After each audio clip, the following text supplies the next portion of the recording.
She came to me and said, 哎呀，嗱，我講一樣嘢俾你哋冇喊嗰個。Okay, if I tell you something, don't cry, okay? Hello and welcome to Holding Heritage. This is a space to explore and have honest conversations around the Asian North American experience. We'll focus on Canadian refugee stories, family, heritage, and bridging generational gaps. My name is Holly. Thank you so much for joining me.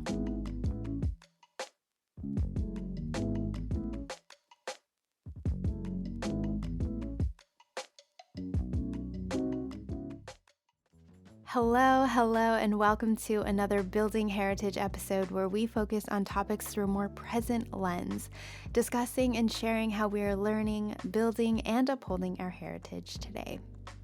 Today's episode is an exciting one because I get to introduce you to one of my best friends, Annie, and her incredible mom.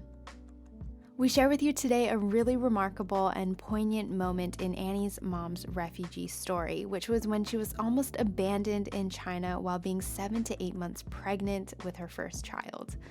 Then Annie and I hop into conversation around some of her experiences connecting with her own parents and reflecting on her cultural identity and the sense of community that we were lucky enough to grow up with. So before we get into the story with her mom, a little bit of context on Annie and I's friendship is Annie and I met when we were in elementary school, around the age of 8, and we grew up in a small town on Vancouver Island. Growing up, I always really admired Annie. She is intelligent, funny, beautiful, and has an incredibly strong sense of self when it comes to the things she loves doing, is curious about, and the things she has capacity for. She's that type of naturally talented and highly adaptive person where she can immerse herself completely into things she's interested in and gets really good at them in no time at all. Everything from watercolor paints to photography to whipping up a mouth-watering feast of food.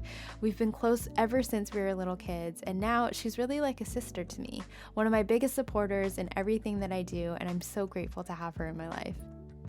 Throughout our childhood growing up, and especially as we get older, I can see where a lot of her strength and personality comes from. Her mom. Annie's mom, she's got one of the most welcoming and infectious smiles and laughs I've ever encountered. Her bubbly and outgoing exterior, though, does not at all take away from the strength, resilience, and perseverance of her character and life journey. This incredible lady, as you will hear shortly, has really fought for everything she has today, for herself, her children, and her life here in Canada. Annie's mom's Cantonese name is hoi2, but to most, she is known as Ha-je. A sweet story of how she ended up with this nickname is that when she was young, her grandfather would call her So-ha, which is an olden days Cantonese way of calling a baby, similar to the English expression of sweetie. So this name stuck with her throughout her upbringing and life now. So let's get into the story. These are the basics that you need to know. She grew up in North Vietnam and was from an ethnic Chinese family. In 1978, she married her husband, Annie's dad, at the age of 23. Shortly after, due to the rising tensions between China and Vietnam, they had to leave the north. They left on foot, walking across the north border into China. At that time, China was accepting ethnic Chinese refugees into the country with open arms. What would happen once they crossed the border, often gathering in large groups of refugees, Chinese soldiers would split them into groups and bring trucks to transport them to these sort of working farms where they would live and work in whatever specific trade the farm specialized in. For example, tea farms and poultry and pig farms were a couple of the options. In Cantonese, these farms were referred to as a nongcheng. At that time, life in China was tough. Being a refugee in these farms and even just a regular citizen in China wasn't ideal. Many refugees through the grapevine began to think of ways that they could escape to Hong Kong, where many other ethnic Chinese refugees at that time were being accepted into refugee camps and sponsored to other countries. There was one specific harbor in China called bak1, and that is where most refugee boats were leaving to Hong Kong from. So at the last nongcheng that she was staying at in China, she describes it as a sort of farm where they had these straw huts as shelters to stay in. They were tiny and would only really fit one bed and nothing much else. She was there with her husband, and at the time, she was 7 to 8 months pregnant. About a month into living at this nongcheong, her husband left. She waited, and he never returned. The clip that you're about to hear is a conversation between Annie and her mom.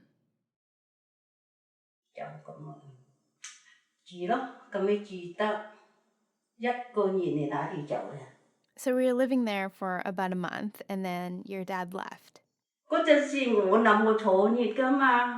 At the time, I was thinking I was going to give birth soon. When he left, he didn't even tell me. And he didn't come back. So I was thinking, why has he not come back yet? I even wrote him letters. And he didn't respond. I even was saving pork and chicken for him at the farm.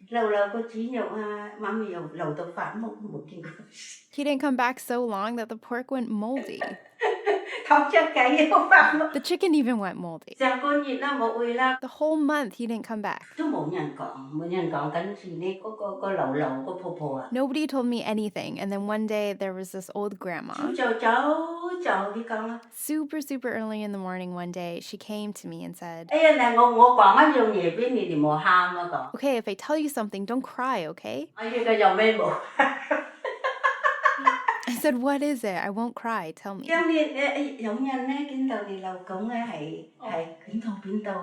She said, "Someone saw your husband. He's out and about."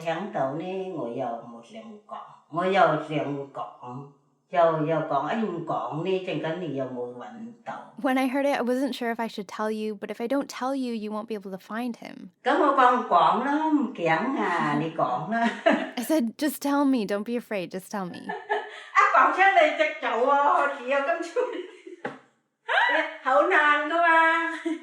And when I heard that, I was shocked. It was so hard for me to hear, super hard to process.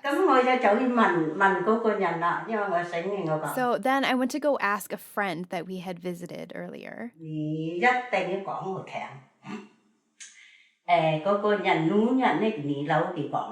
I said, "You have to tell me.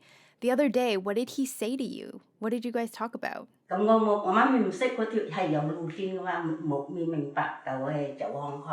didn't know that there was a connection to go to Hong Kong. I didn't understand at that time. I hadn't thought about Hong Kong, but your dad did. He wanted to go.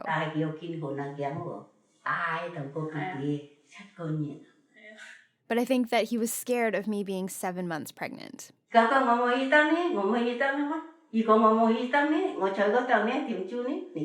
I can't go, so I can't go. So I'm stuck here. What am I going to do?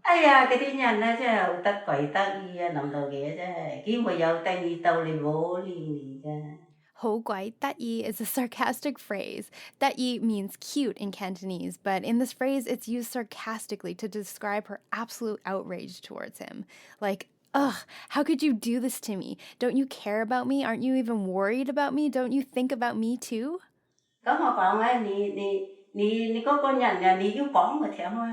So I asked that guy, I said, "You gotta tell me." He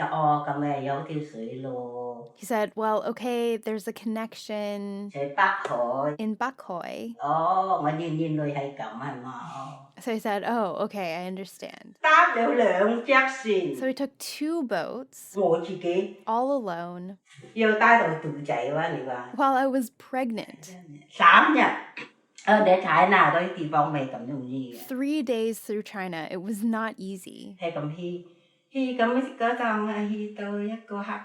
So then I went to this motel. I had some money on me and I was afraid that I was going to get robbed.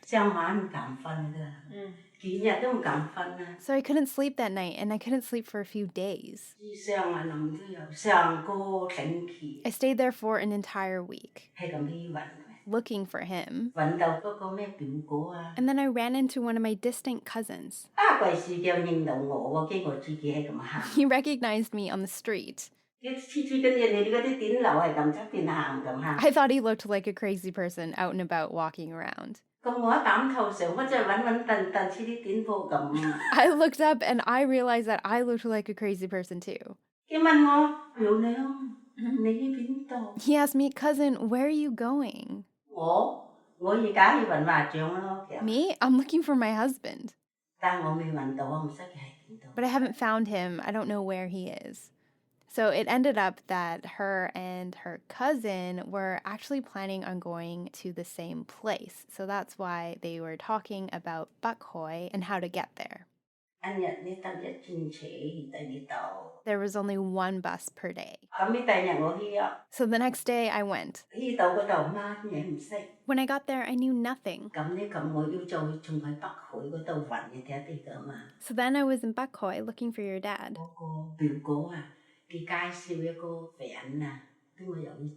That cousin introduced me to one of his friends I could live with in the meantime.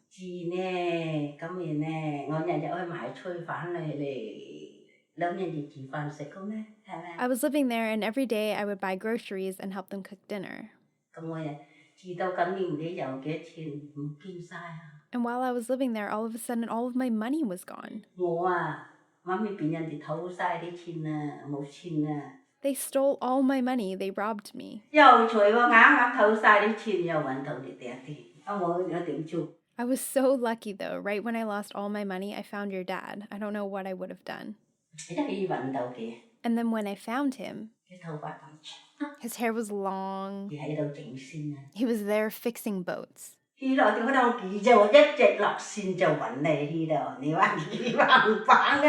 she uses the term wang, bang, which is a sort of colloquial way to describe someone being deeply inconsiderate, almost thoughtless and irrational. She's expressing her feelings around the facts of the situation, realizing that he had deliberately left her without any care, thought, or concern for her or the baby.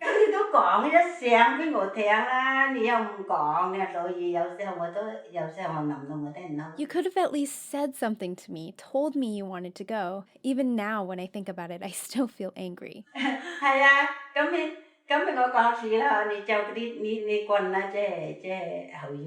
So I scolded him, told him how awful he was for leaving me behind and doing all these things behind my back.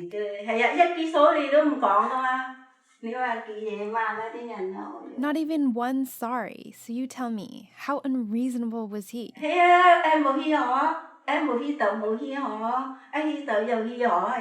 he said, oh, you're here now, so we can go. Let's go. We can go now. And I thought to myself, yeah, of course you'd say that. I found you now. So here she was, 24 years old, 7 to 8 months pregnant, having fought tooth and nail to track down her husband finally. From bak1, eventually they were able to find a boat to Hong Kong. Annie's dad was actually the captain of the boat, and they arrived to Hong Kong in 1979. Shortly after they were admitted to the refugee camp in Hong Kong, she gave birth to her first daughter, Jennifer.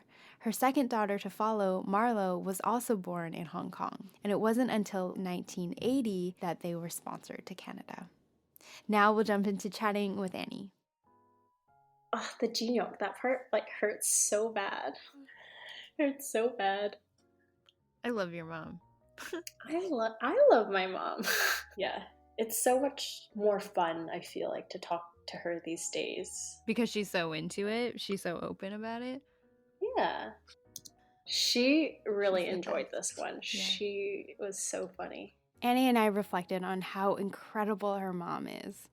Yeah, I liked the word that you said earlier. Fiery. Very strong-willed. Very forceful. Very, very resourceful. But yeah, she's just such a strong lady. There was nothing that was gonna keep her from finding my dad. Yeah. And in turn, protecting Jennifer, protecting her baby. Yeah, absolutely. Yeah. I think that everything she does is for you guys. Mm-hmm. For sure. Had you asked them about their stories and stuff before? Or was it more just how it's at dinner and then they'll just come up with a... Oh yeah, one time. Yeah. One time I had to dodge this bomb. To dodge this bomb, yeah. Because your parents were how old were they? Do you know? Mid-20s? when when they they left. My dad was 23 when he sailed that boat. 23. And your mom's a year older than your dad, right? So and my mom is a year older than my dad, yeah. Right. It's so bizarre to think that they were so young, and then to think of us at 23 and how useless we were. Exactly. Oh man. Do you feel like your parents are uncomfortable talking about it? Because for me, definitely a couple of years ago, my parents were so superficial, would brush off everything. Right. But now it feels different. It does feel different. I think they enjoy telling the stories more now, and especially if we're showing interest. Yeah, it definitely feels different. Do you think that's a change in them, or like a change in the way that you're more interested in it now?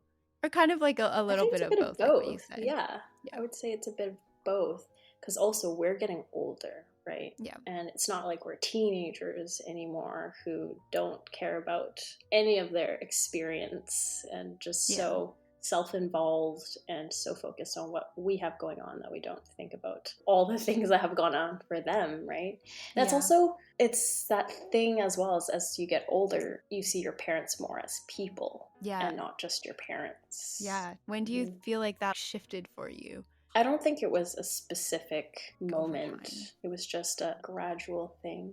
But I think just this whole project, Holly, it's definitely encouraged me to look a bit deeper and ask more questions and see what that was all about. Yeah, so we can tell the kids and teach them about it and everything. In contrast to Annie's mom's love for storytelling, her dad is a little bit more of a man of few words, not unlike many other Asian fathers out there. But my dad, who's super quiet, when I ask him the questions, he just answers them pretty simply, and then that's it. And then he's just staring at me. In my head, I'm like, think of another question, follow-up question. What can I ask now? That's so funny. I think he has a lot of opinions in there. Yeah. He just doesn't voice them. Yeah. How has it made you, because I know you were saying before, it's made you think more about your cultural identity and how you feel about it.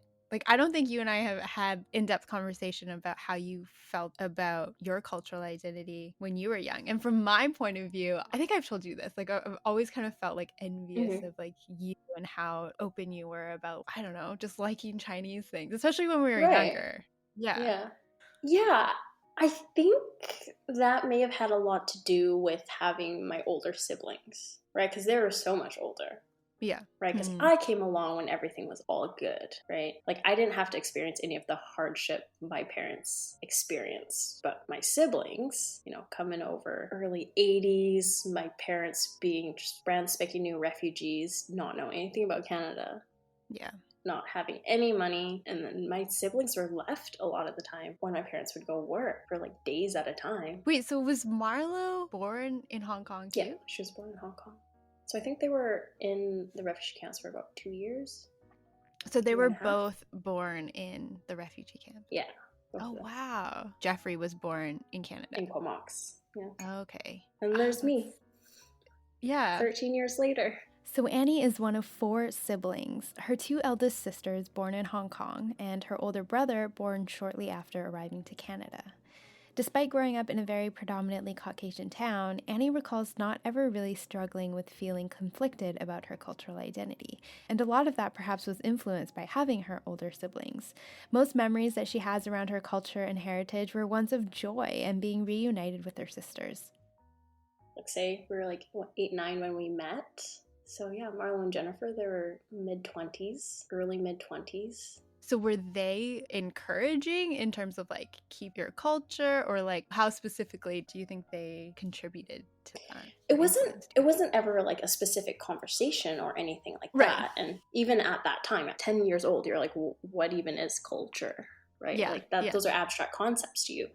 But I think it's just more in how we had our family time. Things like Chinese New Year, or how we would celebrate Christmas, or all like the different traditions that we had. I just always had really good memories of that. Yeah, it was always fun. And especially then too, because at that time my sisters were out of the house. So they would always come back on like Christmas, and then we'd do all like our, you know, Chinese food Christmas deal, or like Chinese New Year. And it'd always be such a big event to be like, oh, they're coming back. And then my mom would always like make joke for them, or they'd call my mom and be like, this is what we want to eat. And my mom would like make it, and they would show up at like 9-10 p.m. and we'd just like sit around the kitchen table and we're just like eating. And, yeah. Oh, that's so sweet. I didn't know that. I really don't feel like I had that much of a struggle in that, like, oh, I wanted to be white. Mm-hmm. That's so interesting. Like, I love that for you. Thank you so much. Like, when we were at school with like other white kids, how did you feel about, like, did you ever think about how you felt like different? Did you ever feel different? I'm sure I did. I'm trying to think of like moments where I felt other. Yeah. And I'm sure there were, but I don't know if it was big enough impact for me to remember. Right. Apparently. Well, and I think that's a big part of your personality too. I mean, we've always talked about that. Like, you have always been self-sufficient and self-confident. I like what I like, which is amazing. Yeah, I think that's a lot of in your natural being of who you are. In the small town where we grew up on Vancouver Island, our families were lucky to actually have a small community of other refugee families from Vietnam, many of them having very similar backgrounds and language dialects. As kids, for us in school, this sort of created this unspoken knowing of all of the other Asian kids and their siblings and which family they were from. You would always know who the Asian kids were at school. Yeah. Like us, we knew each other because our parents knew each other, but you'd also know, like, oh, that kid in first grade. Yeah. You, like, kind of know about them, but yeah, it wasn't like we hung out with them. It was just, oh, that's so-and-so's, like, kid or whatever. Sure. But so you kind of get a feel for like their background and if they were like sponsored here or what.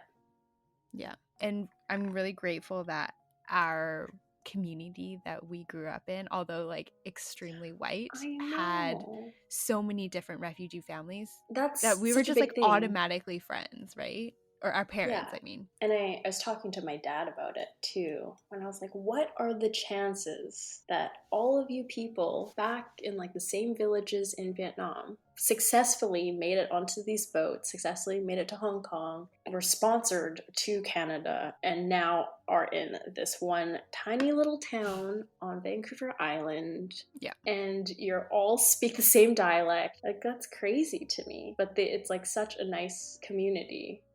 How has opening up more conversation with your parents about their refugee experiences been for you, and how do you feel about that? I love it.